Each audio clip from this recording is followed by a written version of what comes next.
I take it we're recording, aren't we? Are we recording? Yeah. We're all going. Fuck, Yeah. Okay, cool. Well, listen. Someone made sorry. Yeah, go. Someone made a really good point the other day. Is Also. that we teach our kids to not take candy or like sweets from strangers. Yeah. And yet on Halloween, you're literally going up to complete strangers and taking sweets from them. Like asking for them, because if they don't get it, they're really disappointed. I've just spilt beer. That's all right. It's going to be fine. They're not going to see it. Plenty more where that came from.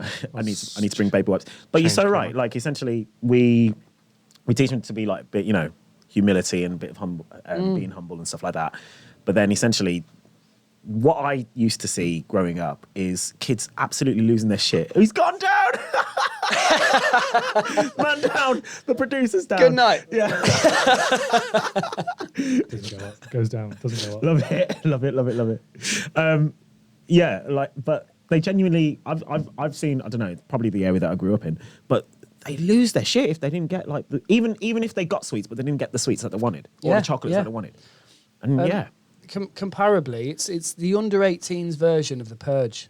Yeah. Not that over 18s do the Purge. That doesn't happen. Yeah. But it's only because they don't know what rules to break yet. yeah, Like, all year there's no crime. You're not allowed any crime. But one day a year, you do what you want. And with the kids, all year you shouldn't have sweets. You really shouldn't have sweets. Yeah. We don't say don't have sweets. You shouldn't have sweets. We don't say that about murder, but and then on Halloween, have as many as you want up until the morning, and then crack on with your school day. That's it. Yeah, next school day. What was it? I was going to say they've done the Purge in somewhere in America. They've actually legalized it. So yeah, No. I can't remember. I don't know exactly where, but it's somewhere in America. If you can hit it up, Google it, Anthony. Essentially, there's someone's commissioned, or I don't know Is it the one of legal the terms. states? One of the states has commissioned like the Purge. A night a year. I saw it as a headline on Lad Bible. I'm sure it was there, but essentially it was definitely on there. But can you imagine? I don't know. What would you do? What would you do? What would you do? The Purge, right. You've got till 8 p.m. Right, you're not at work that night because they wouldn't have you at work. You'd be on stage and you'd be getting Work doesn't exist. Work is organised law, isn't it? Really, when you think about it. Yeah. Because you got to turn up, trade your time for money, and then come home and. What a concept. Yeah. So there wouldn't be no work. So they let you off at, you don't do a show that evening, and 8 o'clock you get home. Fuck. Do you stay? Do you stay in your house or do you go out? You know what? I think Killing. at first you would be intrigued a little bit, wouldn't you? I mean, I feel like it's just like a short run to death, right? Right. So. Just quickly. Yeah. We just started a podcast and it's about men opening up, and now we're talking about The Purge. killing. Yeah. Right. I mean, don't get me wrong.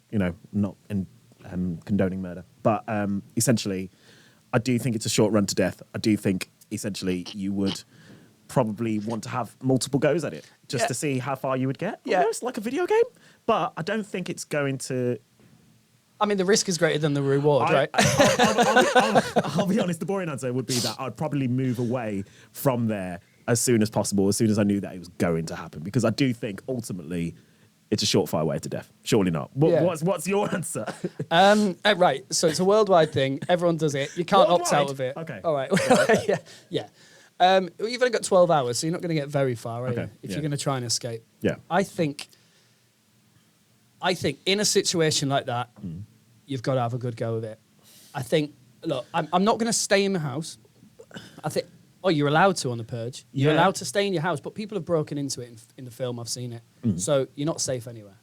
I would get out of there and I would work on something throughout the year that like a den. Love dens. Used to love dens as kids. But I would find a den and then I would forge some weapons. I'm not pouring molten steel and making stuff like that. Yeah. With a Rocky theme over. But what I am doing is I am preparing. Yeah. And I will defend. I won't go hunting. It's a bit like I will I Am defend. Legend. Have Yeah. you seen the film I Am Legend? I have, yeah. So essentially, like I would say the zombies were people that were on the Purge. Yeah. Right. Yeah. And you were protecting yourself at all costs. As long as you felt safe, then that's different. I mean, I suppose you could do like, I don't know, fucking like online theft. Do you know what I mean? You could. I don't know. Right. So let's get this right. Let's get this right. I'm scared shitless of the fact that there could be a purge. Whilst everyone's going out there killing, right? You're going online and removing money from people's bank accounts. Yeah, that's me. No one's going to be checking that, are they? So I'm safe as houses. I'm safe as houses, mate. It was Illinois, by the way. Illinois. Yeah, they're instating a safety act basically, and it's essentially the purge. Where I need to look into it a bit more. It's, I can't really read a whole article. But it's, that is the state. But that's nuts, isn't it? Illinois. Well, I mean, Illinois me if they do it. If it's going to be any country. Yeah, America. America. Let's be honest. Don't move to America. Yeah. All right. Well, listen. Welcome to the podcast, I suppose. We haven't got a name for it. It's JDC here. Joshua DaCosta, if you don't know who I am. We've got Brad Veach. We've got producer Anthony Eilert as well. Wagwan, indeed. And I just wanted to... The idea was all mine. No, it wasn't. Essentially... I just wanted to actually bring something to the surface in terms of like just men talking about all things lifestyle, talking about things like fitness, which is something that I'm passionate about helping other people as well. But essentially, I just wanted to kind of have a diverse way of actually just chatting about subjects from a male point of view, really. And the first person that I thought of with regards to it is my good friend Brad. Hey, how's it going? We've met each other about 6 months ago now. We worked together in a show called Tina. We're also actors, if you don't know. And essentially, this was just a chance to just talk about his journey working with me, because he's been working with me as a fitness client for 3 months. Yeah, just gone over 12 weeks, so 90 days, 3 months. Whichever way you quantify things. Quarter of a year. Yeah, quarter. There you go. We're in Q2 of Tina. So yeah, and there we go. We said at the beginning we're not going to name drop or brand name or anything like that. But yeah, we work in Tina Turner the musical. That's cool. And I just thought I'd bring him onto the podcast. But essentially, I get a feeling that he's going to be a mainstay here anyway. We're going to bring other guests and other men who want to think about their training, their nutrition, but also just subjects that men like talk about or go through in their lives. So Brad, off we go. I mean, essentially the floor is yours. We've got Pint. We're at Brewdog. Oh dear. Brewdog Waterloo, that is. Won't tell you what time of day it is. Cheers, mate. But essentially, the floor is yours in terms of just talk to me about previous to I met you. Just talk to me briefly about it, because I've known you for 6 months. I've known you a little bit, but I feel like there's a chance to kind of not tell the world, you open up as much as you want to, but talk to me a little bit of a brief history of how you got to the point of maybe even wanting to be a performer or wanting to be an actor, and then see what's going on. Yeah, all right. When I was a kid, I loved singing. I loved singing with a passion. And all the other kids at school, they didn't. They're fighting. They're smoking behind the drama mobile. They're hitting other kids, just being troublesome. But that was my friendship group, and I loved singing. Now, what I found from that is when I chose to do what I wanted to do, and I had singing lessons, and I went to this dance school, and I started learning dance and stuff like that. The respect from that group was still there. I'll bet a little bit of bullying, but because they were my friends, it was all right and kind of passable. But what that meant was I didn't get bullied as much as the other kids did at school. That sounds bad, but I used it to my advantage, and in turn, it helped me to form other friendship groups outside of that friendship group and go that way. So I probably did that from singing from 8 years old up until now. And probably when I was about 14 or 15, I joined a local dance school, did a couple of shows there. And at the time, my mum's boyfriend really, really wanted to push me to go in the army. And I thought, great, that sounds amazing. I was already in the Army Cadets. I was in Army Cadets. I was doing keyboard lessons, singing lessons, and I was at a dance school. Mum just wanted me out of the house. So I was doing that every week. And they sent me to... I went to the Army Careers Office and I said I want to go in as an aircraft technician. I just opened a book and it was one of 8 jobs in there. that's for me, perfect. So they sent me up to Edinburgh to do the testing. I was quite a sporty kind of guy, and I'd done a bit of dancing for the last couple of years, that when I went there, for whatever reason, I was the best in the class. Aced it all. I did the 1.5 mile run. I basically just followed the first guy, and at the end, finished, won.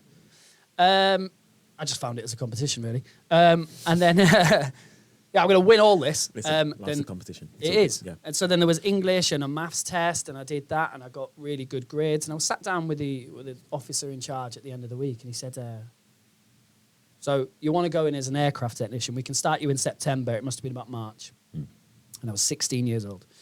And I said, yeah, great. And he said, okay, you've got the mental capacity if you want to be an officer. All right. No, I still want to be an aircraft technician. I want to fix them planes and fly them, baby. And then he said, well, you've also got the physical capacity to be a Marine if you want. You've aced all them tests. Do you want to do that? No. I just want to be an aircraft technician. All right, fine. Go home this weekend, spend your weekend with your family, and on Monday, we'll have you in the Army Careers Office. We'll sign your life away, and at 16 years old, you're going to go to the Army Training Centre. It wasn't too far from me in Yorkshire. And we're going to set you off on a 4-year journey. Great. Yeah. So I went home, and that weekend, I had a dance school show where I was in sort of every other number, being put through my paces, and I absolutely loved it. Loved it. So I did that on the Saturday, and I did that on the Sunday, and then Monday morning I wake up and I'm sitting there with my mum. She's cooked a full English because it's an event. She only ever cooks a full English at an event. Other than that, bacon sandwiches all around. So I'm there with not bad, this. though. That's not bad. Yeah, but still, yeah. Not healthy, but it's not bad. So I'm there eating this full English, pushing my food around the plate, and Mum's going, "You all right? What's up?" Nothing. I'm fine. She's like, "Tell me what's wrong." Don't want to go in the army. I don't want to go in the army. All right, what do you want to do? I want to do singing, acting, and dancing. Great. All right. Now, Mum is the most supportive mum anybody could ever wish for. Of course. You know, everybody says that, but my mum. No, but mum's the word, but yeah, absolutely, I can tell. So she went, all right, okay, well, what are you going to do? I said, I'm 16. There's colleges in London I can go from 18, 19. I've seen this one that I really want to go to. That's what I want to do. She went, all right, I'll have to speak to my partner. And she had a boyfriend at the time that kind of pushed me to get in the army because he was in the Irish Guards and he was doing it for a long time. So she did. She spoke to him. He wasn't happy at all. He really wanted me to go in the army. And he made me sit there and write a list of do's and don'ts, sort of like yays and nays about going in the army or being a singer, actor, dancer. Yeah. So I was like, all right, that's a stable career and the instability is there. And, you know, a lot of things on both sides. And he came back and he sat there and he scribbled out points on the singing, acting, dancing side and said, that's pathetic, that's ridiculous, that's ridiculous. Okay. Now, I didn't know this, but Mum and him fell out for a good couple of months after that. And it was to do with his behaviour towards that. He was disagreeing with her. And I wish I knew it. Yeah. I mean, I still got to where I am, but I wish I knew it then. So we went to the local dance school. I did that for 2-3 years. And then she got me into arts ed in Chiswick. And I did that for 3 years, from 19 to 22. In that time, they split up. You know, it wasn't right. It wasn't right. Completely wasn't. Mum was sitting around on that. And she eventually had the courage to break up with him. And I remember 2 years after that, I'd got into the West End. I was doing Mamma Mia in the West End. And I was on for Pepper, which is huge dance break, a bit of a charm, a bit of a Jack the Lad. And I got a random message from him saying, oh, I'd love to come and watch it with my new missus and her kids. She really wants to get into singing, acting and dancing. Okay. Now, there's 2 ways that you can behave in this situation. You can go, nah, fuck yourself. You disrespected what I wanted to do and you weren't there and you weren't supportive of that. Now that they're seeing that you're part of a success story almost, they kind of cotton onto the idea about it. Yeah. And maybe are influenced by it. Yeah. To a certain degree. Or you can go, yes, let's see what you can get out of this and learn from your behaviour.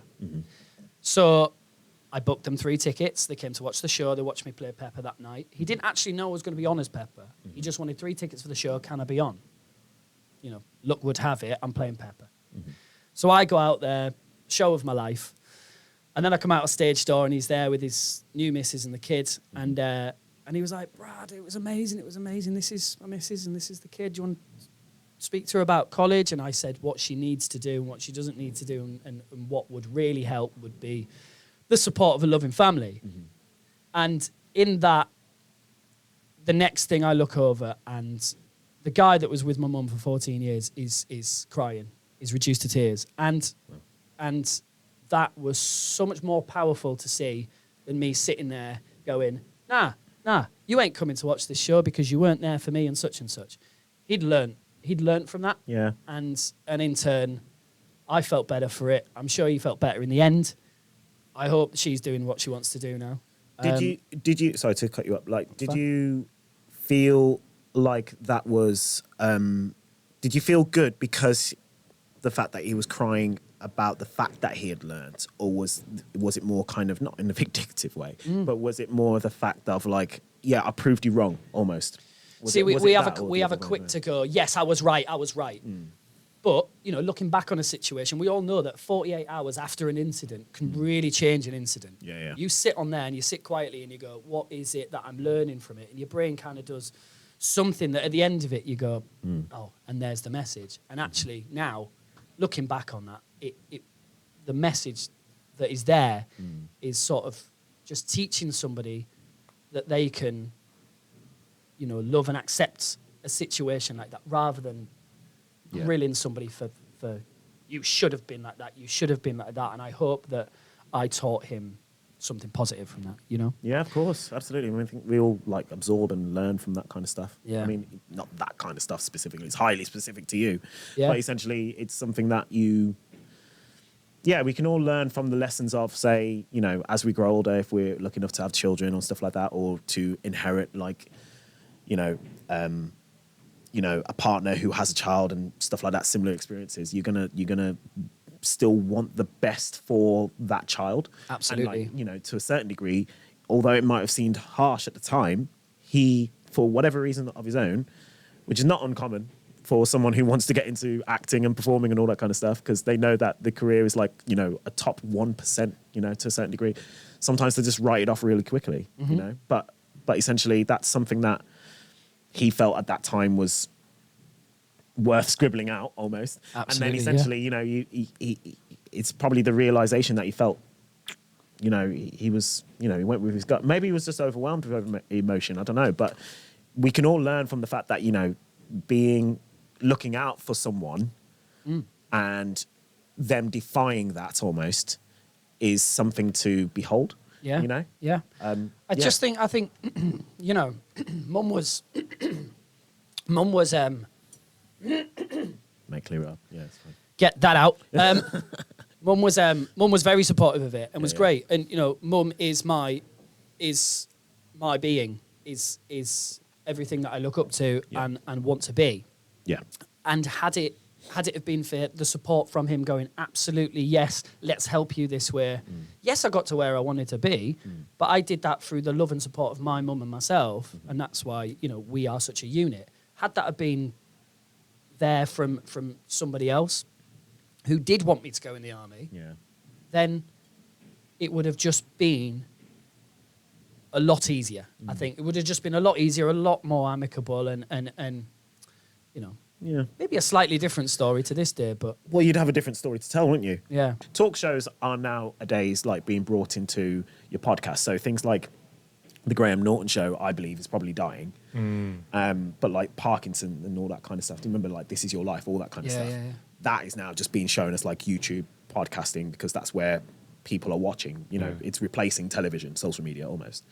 But yeah, that television show I just used to absolutely worship. Yeah.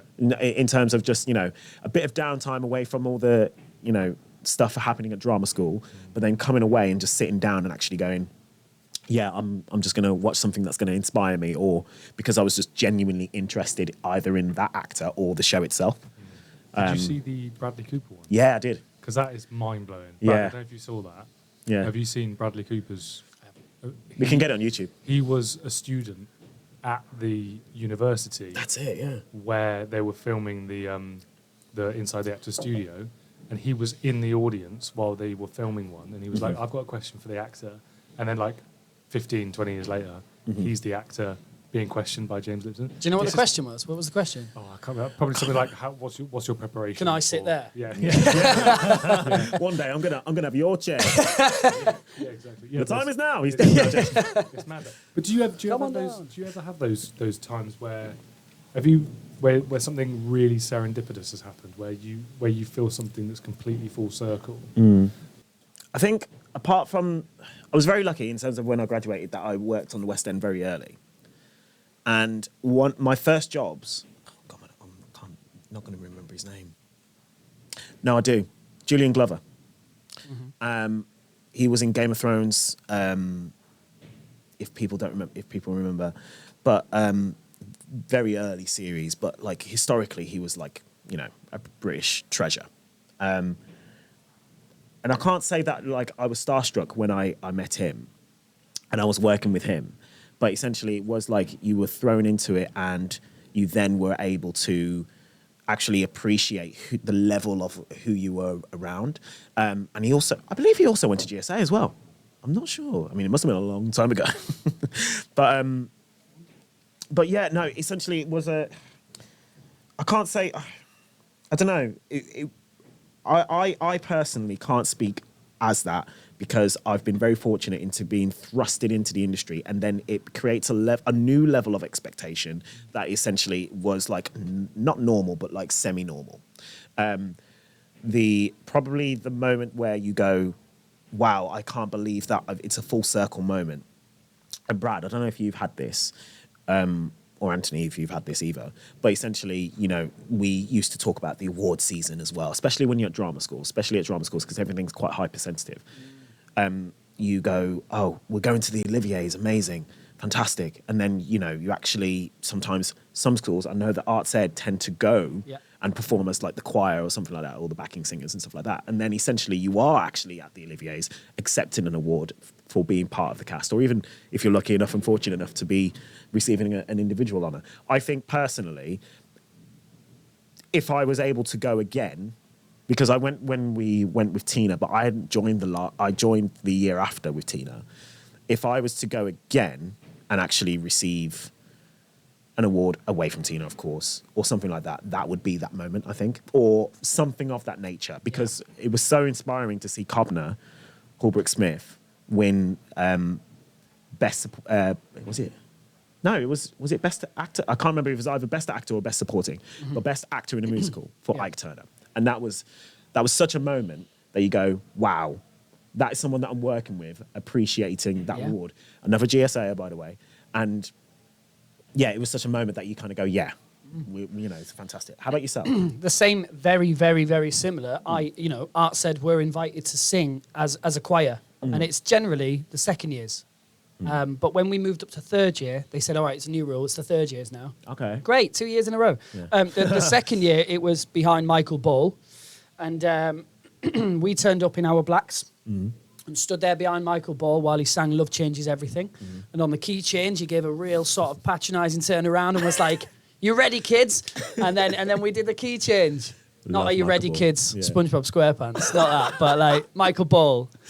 Yeah. Yeah. So we sang that. And that was great. It was really, really nice to do that. Probably one of the most prolific experiences at that time. I've been at college under wraps for 2.5 years. And Mum can see me for all of about half a second on the big ITV going, la, and that's probably about it. Yeah. Then the year after, we sang again. And at this point, I'd already been offered that job. And what we sang behind was Mamma Mia, the 20th anniversary performance. So they came on and did a special version of their finale. And we were singing behind it. And whilst I was singing behind it, I was going, I am going into this show. That show's on stage celebrating 20 years of great success. I am stood behind it as a choir of arts ed. Just your little lads in black shirt, black trousers, sort of in the back that nobody knows. And come 6 months' time, I am in Mamma Mia on the stage performing at the Novella Theatre in front of 2,000 people going, wow, this is amazing. Yeah. Now, I guess the next step up from that, call it a 3, is that 1 is me behind Mamma Mia, 2, me in Mamma Mia, and the next one is, I am Mamma Mia? No, I am Mama. and I'll become a mama. A whole different topic. No, I then I then win an award Yeah, for something of course. as prolific as that. Yeah. I think all actors, to a certain degree, are chasing that kind of moment, aren't they? Like, Yeah. you know, that kind of level of recognition that isn't just about like your Instagram following or anything like that. It's more about like actually going from an inside circle, which is the actors industry or whatever it is. Yeah. You going, yes, you get an award for that. Yeah. But yeah, I think even just being at it was such a...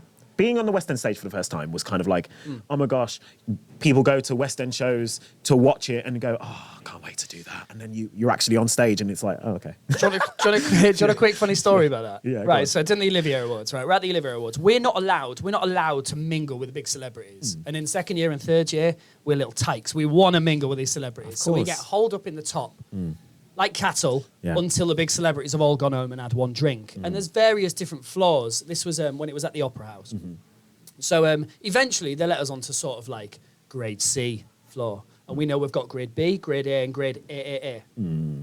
So we're going, we've only got one chance at this. Let's make it work. Like the Purge. So we make a beeline for the back door and we're hunting around Royal Opera House, being very naughty. Sorry, Art said, if you don't know this, you do now.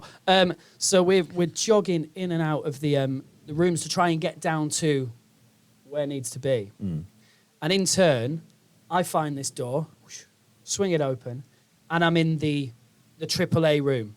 Elaine Page is in there.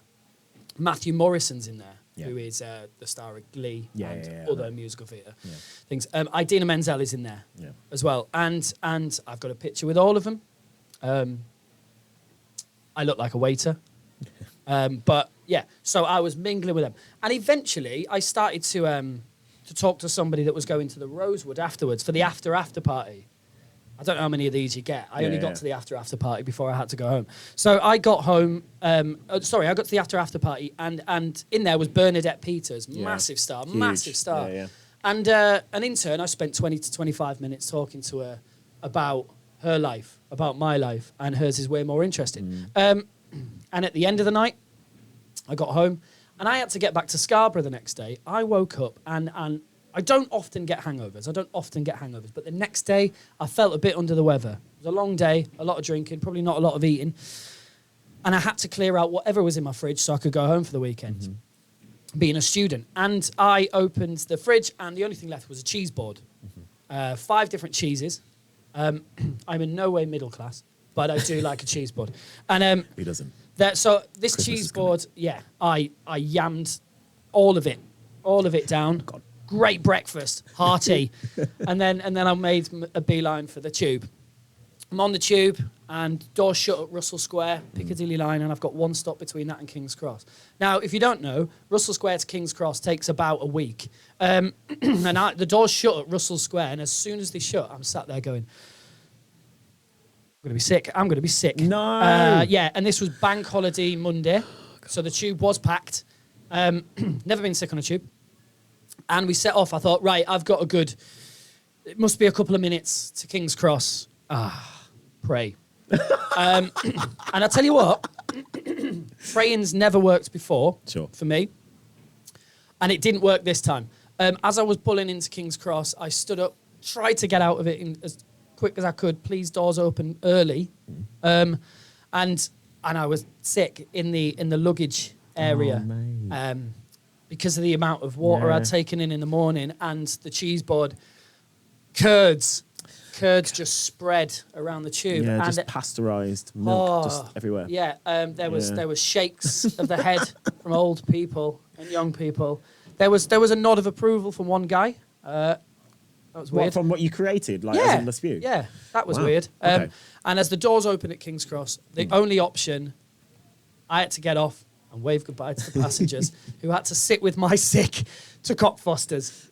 And yeah, that was the last time I went to the Olivier's. Bringing it back to maybe potentially talking about fitness, something I'm passionate about, something that you've got results with, something I've worked with you as well, Anthony, over a period of time.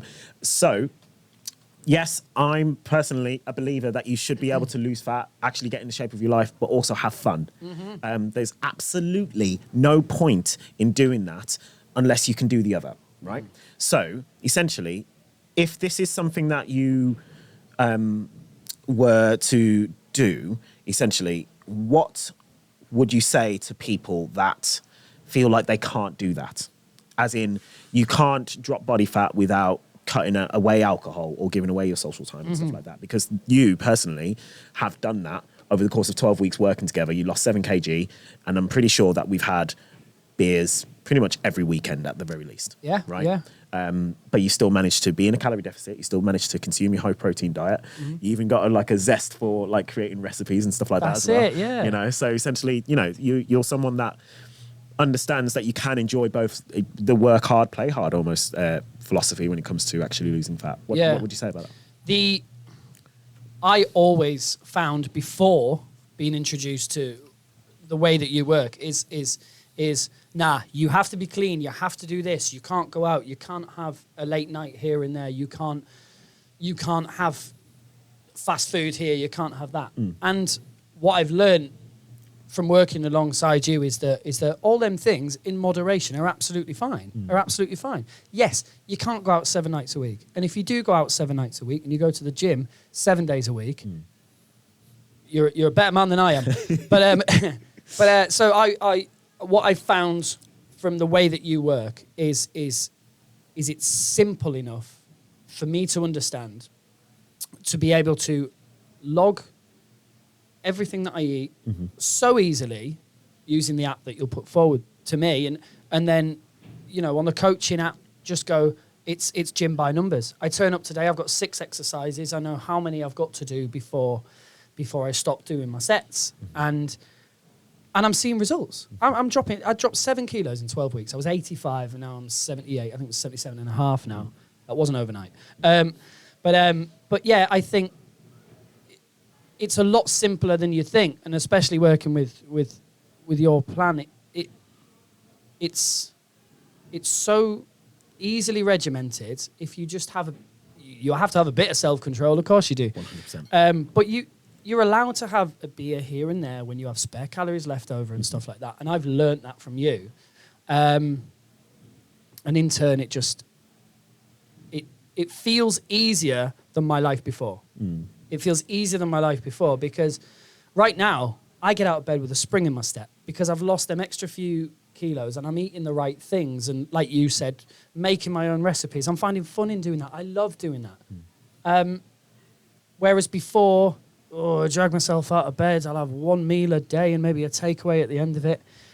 So because you make it so simple for everybody else and it's almost in a way sort of nicely regimented, at the end of it, we all come out winners.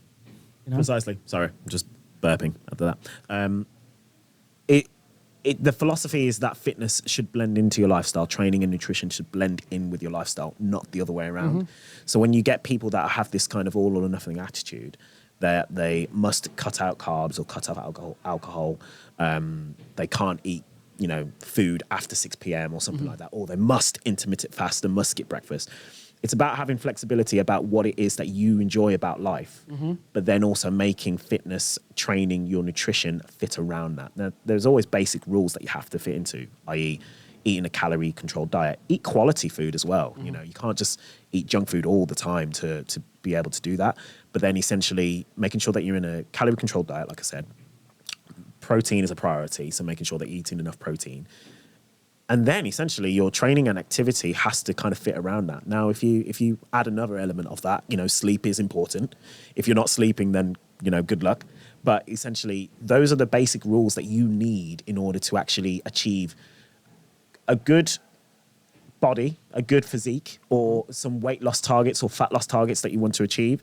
Muscle growth is a little bit different, where you do need to be a little bit stricter with your muscle feedings and muscle timing, your meal timings and meal frequency and stuff like that. But realistically, if you are eating the same amount of calories per day and you're eating the same amount of protein per day, you're training relatively well between 3 to 4 times per week, You are keeping active, you know, as in just getting enough steps in for the day. You know, obviously your job enables you to do that anyway. Essentially, there's no other rules that you need to actually think about as long as you're doing those things according to plan on a weekly basis. And what I will say, like, is at first when I go, oh, there's Josh here and he can provide me with a service, I go, it's a big commitment. It's a big commitment. I've got to think about that. I've got to think about that. I've got to think about that. And when it actually comes to it, and the way that, once again, you work is you break it down and go, work on that. Just work on that for a week. And then work on that for a week, and then work on that for a week. And then you go, right, you're in. You're in now. That's all it is. That's all it was. That's all it ever was. It's just a small prick, just removing that plaster. And the first week was dead easy. Was just count my calories, pick some nice meals. And, you know, and work that out for yourself at first. Then after that, here's your little workout, go to the gym and do that. And honestly, it felt like I started running already. Yeah. What's the saying? Well, hit the ground running. Hit the ground running. Yeah, There we go. there you go. There we sorted. No, you're so right. Essentially, you know, fitness coaches make the mistake of, especially when they're in the PT culture, you're on a gym floor, fitness is your life as a PT, right? Then you expect that of your clients or the people that you're working with, when realistically, they're not going to be like you. They're not going to be like thinking from zero to professional athlete or professional bodybuilder from anytime soon. So realistically, you have to meet them where they're at. And most people just want to know what the first step is. Yeah. And you have to kind of screen that person to understand them a little bit more, which is why we have like a call, we have a chat before we do anything else, before, you know, I go away and actually prescribe what is needed for that client, i.e. yourself as well. And you just want to make sure that you don't overwhelm them. The first few years when I was a coach, the amount of times that I got people saying, Josh, this is really overwhelming, because I was getting them to track their calories, track their protein, hit a meal plan, don't have an off day, all that kind of stuff. And you learn that's just not realistic. It's not realistic for everyone. Some people will be highly motivated and will be able to adopt that lifestyle. Totally fine. But it's really important that you just blend things in to make sure that they are habitual. And that's genuinely the best approach for most people, is just take one little step at a time. If you do not do any fitness at all, start by doing press-ups every day. You know, if you can't do a press-up, do press-ups on your knees. If you are worried about drinking water, just drink 1 more litre of water per day. If you want to go a little bit deeper, like try and pee clear by noon. That's one of the best rules that I have. But it's just little things like that enables you to actually just have a little building blocks over time that will enable you to have it like fit into your lifestyle and make it fit for you. And it doesn't have to be perfect. What was the problem before you started working with me? What was the problems that you were experiencing? It was I think a routine. It was getting into a routine and not realizing how, back to the previous point, how easy it can be once you work in such a basic, simple way. And the problems really, if you want to talk about the physical problems, I didn't have strength. I didn't have strength. You know, I thought I did, because we all do. I'm well hard. But that strength just wasn't there. I was kind of, I got this from a Tom Hardy film, but I felt like I was existing and not living. Yeah. Right? And that's a bold statement. But to have that in my life as part of a routine now is so much better. And I wouldn't necessarily say that me not having a routine was a problem, but now more so, a lot more stuff is sort of, it's so much easier to get out of bed on a morning and to move around and I feel a hell of a lot more energy, and I feel a hell of a lot more focused on anything, any aspect of life now, from doing that, from just going to the gym regularly. You just feel better. It's so much better. You enjoy going to the gym for your dem dolphins, for dem dolphins, for your endorphins. Yeah. It's so much better for dem dolphins. Yeah. We love the dolphins. We love the dolphins. So, like, we've already gone over like the results that you've experienced. Like, you've lost 7 kg in 12 weeks. Yes. It's still very much the beginning of your journey in that respect. Like, you still want to go on and do other stuff and stuff like that. But I would say, like, what impact do you feel like the results that you've currently had have had on your life, and what impacts do you feel like you could be excited about in the future? Yeah. My current impact. I mean, I took progress pictures today. Probably flashing up on your screen now. Yeah, boom. Them progress pictures that I took. When I took them this morning, first thing out of bed, I'm not tensing. I just look at myself, and I've changed shape. You can see it. Like what I looked almost like a pear is now like a Dairy Lee cheese triangle. Yeah. I had one of them today. It's lovely. Oh, just one. Yeah. On its own. I put it on my omelette. It's a bit weird. Ah, yeah. Yeah. Carry on. I wanted to know about it. Well, wait. So now I look sort of a lot better for that. And, that's the current impact that it does have on my life. It's easier to get out of bed. There's a sort of like... There's a spring in my step. There's a smile on my face. And leaving the gym, I walk out that gym with the earphones in, and I turn that corner. And when I turn that corner, I feel like the start of a film. I feel like just the start of a film every time I leave that gym. And part of me goes, I'll go to the gym just to feel that introduction of a film when I come out. Yeah. And I've got some tune going on, some absolute 80s jam, walking down Strand going, yeah, baby, this is my life. Which is a strong statement for an impact on your life, but it really does. Yeah. And what I'm excited about is just more of a change, just more of a change, and feeling this way that I feel now for the foreseeable, and just keep feeling like that.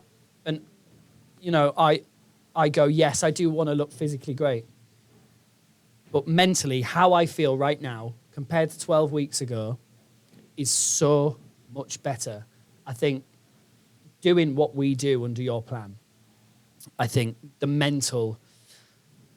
positive mental outcome of that completely outweighs the physical, the positive physical outcome. I think that's the main thing from personally, like where I come from, is that you could obviously be a coach where you are pushing a full transformation in terms of the physical, right? And technically that can have transformative values towards your mental health or your mental areas and stuff like that. But at the same time, I've been through personally where you transform your physique to the point where you go from I'm in okay shape to I'm in fucking phenomenal shape, top 1% shape. During that time, I lost my girlfriend at the time. We split up, we broke up because I was like so focused in on it. It wasn't worth it, basically, but it was worth getting the photos. Thankfully, I can say that now that we're back together and we've got a child. But essentially, the long story short of what I'm trying to say is that we are now, we're now basically, I'm happier now not being as good of shape that I'm in now than I was then. And that I feel more comfortable naked now than I was then, but I still feel like I'm in decent shape. Does that make sense? Yeah. So I'm not necessarily out of shape, but I'm in good shape and I'm happy where I'm at. I'm able to have a drink. I'm able to train. I'm able to live life as such. But it's not necessarily about just the physical. It's about the physical meeting the mental as well. Well, I think that comes down to wellness as well. You feeling well and good in yourself when you get to such an extreme like you did. You look fantastic. But so do statues. Yeah, exactly. And they're dead. Or and they are dead. They're dead behind the eyes. Yeah. And and in that, you standing there going, yes, this is me. You committed so much of your time to that, that to your detriment, your life was not falling apart around you, but we could say that. Your life felt like it at the time. Yeah. And it may not happen for everybody that chooses to become that 1%. However, to be able to fully functionally work to the capacity that you're working now, and you can always sort of micro manipulate how you want to work. Because I want to look like that this month. I want to look like that this month. It's summer. I'm going to be on the beach. Absolutely. It's winter. I want to put a little bit more fat so I don't have to turn the heating on. Yeah. That's a big thing. Oh my God, yeah. So this crisis. Go on. Oh, man's gone down now. I'm going to join you in a sec. Oh man. But that's the whole sort of getting to that 1% and looking like that. As much as it's great, it's a big. Listen, we can get you in photo shoot shape if you want, and when you want. But what I do want to say is that it's just a moment in time, And I think when you get into it, sometimes it's like you actually think it's all or nothing, when in reality it's not. But what I kind of despair at seeing is, especially when I did it as well, I was 27 when I did it.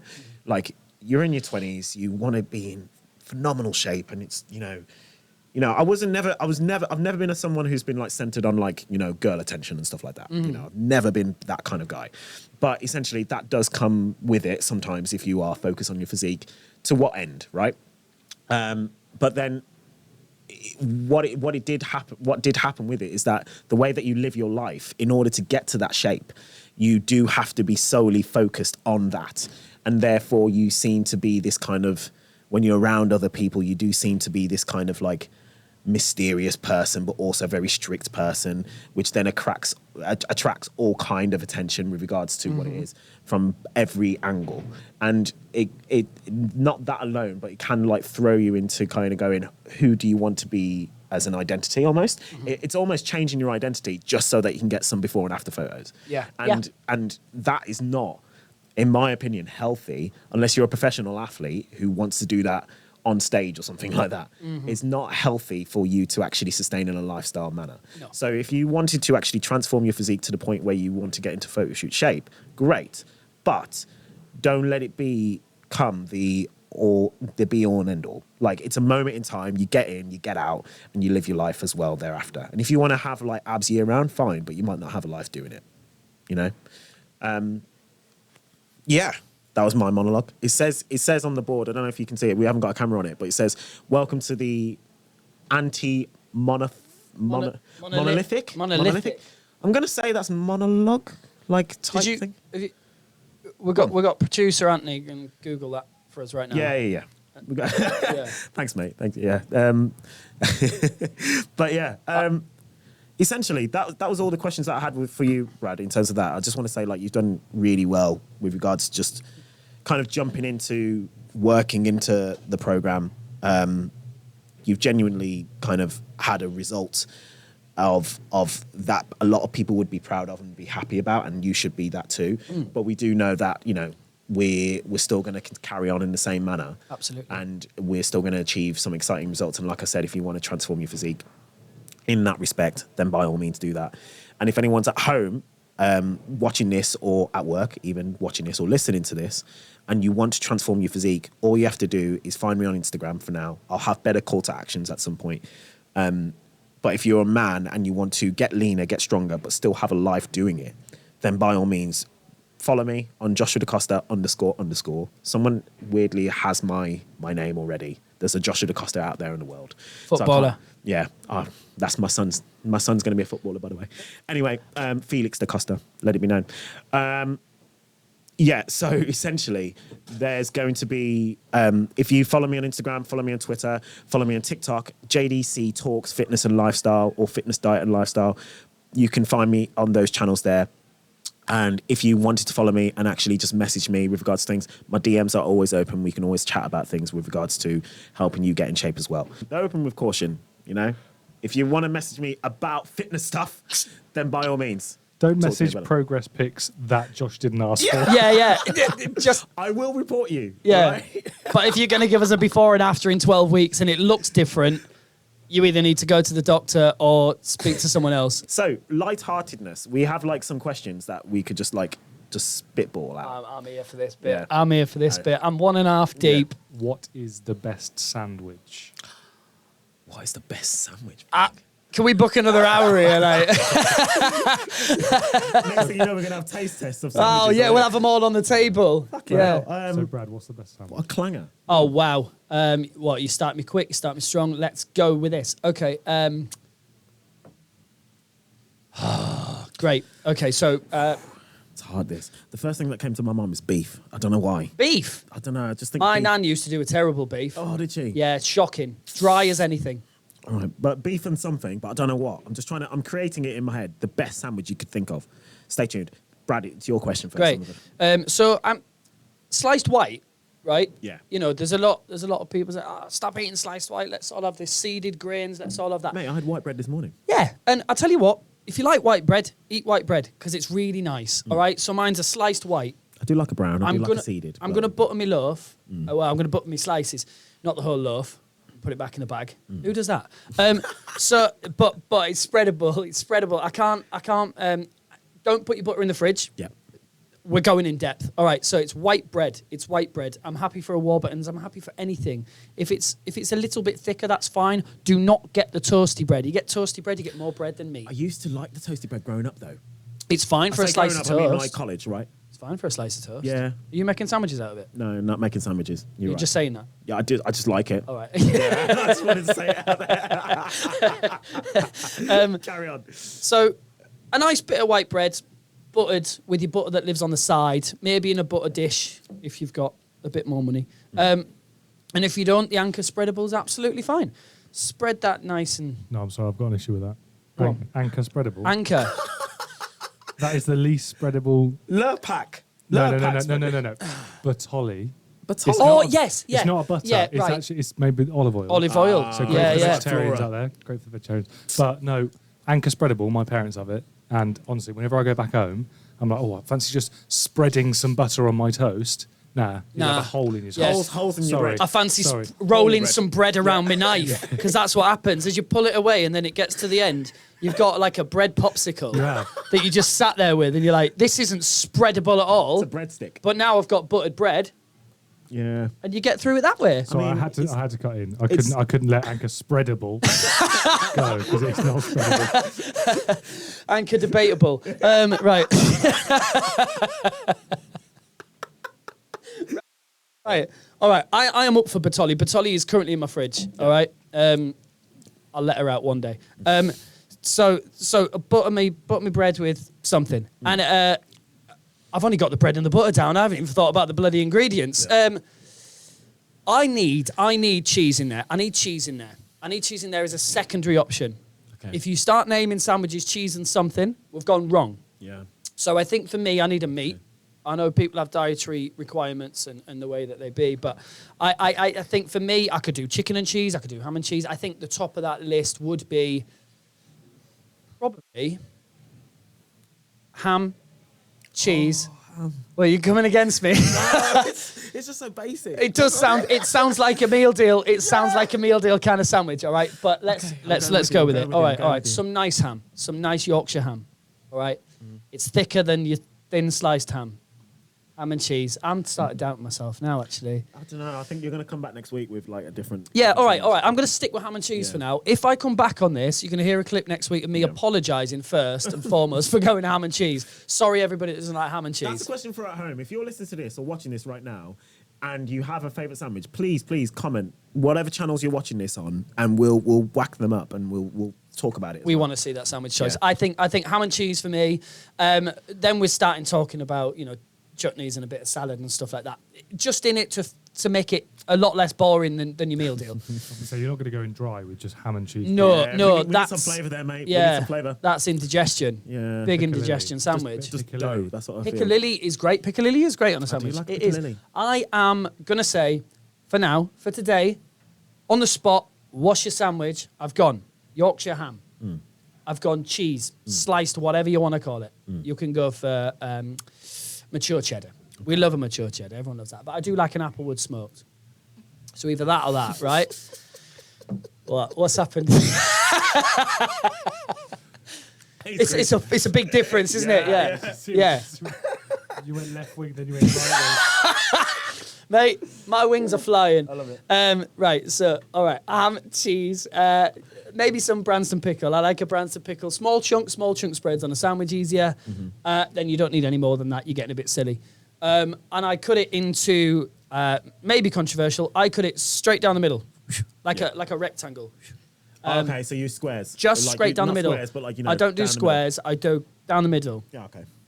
My best mate does triangle. Yeah. And he's 5 or? Just one triangle. So if it was 4 triangles, I believe he was 5. But because it goes that way, we're looking at a younger age. He's you're- under 10. you're- I'm not telling you his full age. My best mate is under 10. My 14-month-old son, he has little squares. Squares, good. So you make the sandwich and then you just like, The England flag. no, smaller than that. Okay. So like literally like miniature. He's a baby. How many squares? We're talking countless. We're talking Countless. Countless squares. countless squares. Like, you wait. No, so you're This going to looks go like- one down the middle, one down the side. Yeah, then what? And then you make them more like squares. I don't know. I don't do They it. are squares. You can't make them more No, like the squares. mom does it. Katie does it, and she Okay. does it perfectly, and they all square like. Great. But are they not rectangles? Are you not going to go down the middle and then down the Are middle they so you got a foot, like you got a cross? You know what? Yeah. And then the quarters again. One. I would So love have to. you got 8 pieces or have you got 16? Next time, Take I a don't know picture. the specific. You can bring I'm one gonna in. Take a picture. That's the easiest answer. I think you should bring one in. Yeah. Okay. And also, We're just- starting a WhatsApp group, by the way. And this is happening. Sandwich I love squares. it. I've got to ask, with the cutting of the bread, are you going, so I'm looking at it, top crust, Yeah. bottom crust, side crust, side crust. Yeah, I see, I Are see. you going top to bottom or are you going side to side? Side to side. Okay, good. I thought you Side were to side. insane. Yeah. If you went top to bottom, You have to, something's gone wrong. yeah, someone's coming around to But visit at that point, you've been making a sandwich for a Just little the bit of standard, no? time. Just standard. You get your hands around the handlebars of it, like the crust. Yes. Yeah. And that's what you're getting. Well, you want a full one? Is that what you're saying? No. No, no, Like no. if you slice it in half. If you do slice it in Yeah, half. Yeah. That's it's perfect. It's perfect like that. You never get sandwiches like sold like that though. You notice they're always triangles. Yeah. God. You're Hang right. on. No, always triangles. No, Sainsbury's Taste the Difference. Yeah. So when you Sainsbury's. taste the difference, you cut your sandwich differently. You do. That's all they do. Okay. Right, we're on to something. And here. whack So when horseradish on it. I've seen, That's it. and they come in a little plastic container as well with a little bit of sort of like paper on it instead of your little triangle cardboard that you can fold into Fully 7 recyclable or now. 8 different things. Fully recyclable, almost an origami bit of cardboard in the bit. Mm. Yeah, that's whoa. Yeah. So you're going ham and cheese and then small chunk Branston. Yeah. Okay, cool. This week, Right. I'm okay. going to take this away. I'm going to come back with the Yeah, most I was gonna elite say. sandwich you've ever heard of Okay. next week. All right. But Ooh. that's my. What do we want now? You went in full detail. The top of my head was that I prefer a typical beef, white bread, and like a red Leicester cheese. It's really weird, just like a bit of a miss. But then some sort of pickle in there, just to chop through it. Do you know what you're kind of describing to me? Go on. Is the Sainsbury's Taste the Difference.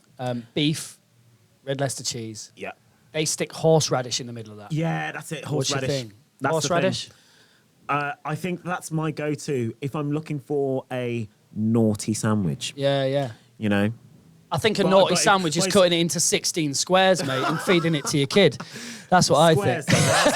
squares. It should be 14 for every month. Yeah, Felix is getting a canapes, isn't he? He's just getting sort of little canapes. You joke, but the things I see that Katie provides. I mean, tops to you, Kate. She does feed him well. Like in terms of the things that she gets. I'm like, I can't even think about that. A whole platter of canapé sandwiches. Platters, yeah. Yeah. I'd be like, here's some milk and. Is he hitting his macros though? Yeah, he's on the bulking plan. He's Project Mbappe, so he's going to be a footballer. He's not walking Right. yet, but as soon as he is, we got a football today and a basketball. He crawled toward the basketball today. Ah, nah. I was disappointed because you're not going to be tall enough. Yeah. I'm 5'7", so he's not going to be tall enough. Takes So- after the mum though. Is it after the mum? Uh, No, I'm sorry, I jumped Height. in. No, height is boys that are born will always be taller than their mums. Yes, that's very true. Katie's quite tall. No, How tall's Katie? she's tall for a girl, but she's not taller than me, so it's still short. You know. I wonder if that's the comparable. So she's tall for a girl, so Yeah. therefore the boy's going to be tall for a boy. I don't know how it works. I don't know. How it works. I want him to be taller than me. I'm taller than my dad. Yeah. It's not hard, but I reckon he's. Is your gonna dad be- hard? Could you knock your dad out? That's a question. That is a question and a half. I love my dad. Can you knock your dad out? I love you, Dad. Yes, I can. I think. You think you could? Yeah, I think I could. 20 years ago? No, 20 Right. years ago I would have been 10. Okay. Oh no, What no. if he was 20 years ago? You weren't 20 years ago. You were now, Dad is 20 years ago. Yeah, I reckon I could. Yeah. Okay, yeah. So So two your favourite- occasions out of 3, It's the you're dog in knocking the your fight. dad It's the out. dog in the fight. So we've established that your favourite sandwich is beef and horseradish, and you can knock your dad out. This is why this has to be a setup. Okay, I'm just saying that right now because we would never have got that question written down somewhere. Never. I love you, Dad. I love you. I need to see you soon. Oh. I need to see you soon. Deary me. I texted you today actually, and you didn't text back. Yeah, I don't know mine. Probably So training. Yeah. Boxing gym. Could I you don't- knock your dad out? I don't know mine. I've met him once, and it was a very interesting conversation. After that conversation, I could safely say I would knock him out. Yeah. It's a dog in the fight. There's too much baggage. The sons will always knock Oh, out the father. man. I just feel it. Anyway. We're going to have to bring it to a close, unfortunately, at some point. But yeah, I just wanted to say, first and foremost, this is the first time we're doing this. And I'm really excited about this. But at the same time, there's so many questions that we need to answer in terms of like what this is and how we're going to make it a regular thing. But if you did enjoy today, please, please, please, if this is on YouTube, give it a like, give it a comment, give it a subscribe. Yeah, it's subscribed. Yeah. I can't even say that. Yeah, Subscribed. Yeah, and if you didn't like it, you can also dislike it on YouTube, right? Well, I mean, Which is fine. Yeah. Like, no, news is good news, you know? All news or whatever it is, I don't know. But we might knock your dad out. Yeah, we might not get the dad fighters. That's what it's called. Dad Fighters pod. But no, just thank you for listening today. And if you were on other channels and you're watching this and or listening to this, thank you. Just do what you need to do, whether that is rate it 5 stars or rate it whatever, and just do what you can because we do want to make more of this and there's going to be more coming soon. So yeah, we'll have different guests. We'll have hopefully you, my man, and hopefully, well, we'll definitely have you, Anthony, for sure, with regards to it. But yeah, going forward, we'll absolutely have more episodes coming your way with regards to this, and we'll talk about all things fitness, diet, lifestyle, as well as just general chit chat.